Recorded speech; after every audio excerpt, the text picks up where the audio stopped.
Hal ini diungkapkan pengrajin dan penjual besi yang juga keturunan Banjar, Haji Tamrin Sahlevi, saat rombongan dari Forum Silaturahmi Kulaan Banjar Banua mengunjungi dirinya di salah satu pasar di kota Jambi beberapa waktu lalu. Ia pun mengakui sejak dari kecil hingga sudah berkeluarga seperti sekarang ini, dirinya dibesarkan dan tumbuh menggunakan bahasa Melayu Jambi. Sehingga sampai sekarang, jika ia bertemu dengan orang Banjar dan menggunakan bahasa Banjar, ia tidak mengerti.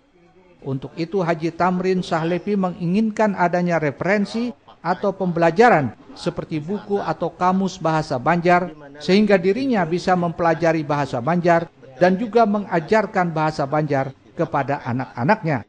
Seandainya situ mau pandir nah kayak gitu. Nah, ini mau pandir kayak ini, kemungkinan besar Haji pun tidak ngerti. Karena Haji besar dipakai bahasa Provinsi Jambi, bahasa Melayu Jambi. Jadi tidak diajarin bahasa Banjar. Kalau abah sama nenek sama kakek mungkin pakai bahasa Banjar. Kebetulan generasi yang kami yang sekarang bahasa Banjarnya kurang.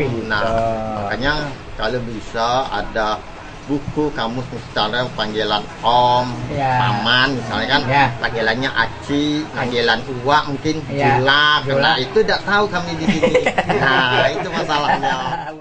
Meski tidak bisa menggunakan bahasa Banjar, tidak membuat dirinya lupa akan budaya tanah leluhur, karena dirinya pun juga aktif dalam beragam kegiatan yang melestarikan kebudayaan Banjar di kota Jambi. Dari kota Jambi, Hasan Sanusi melaporkan untuk Banjar TV.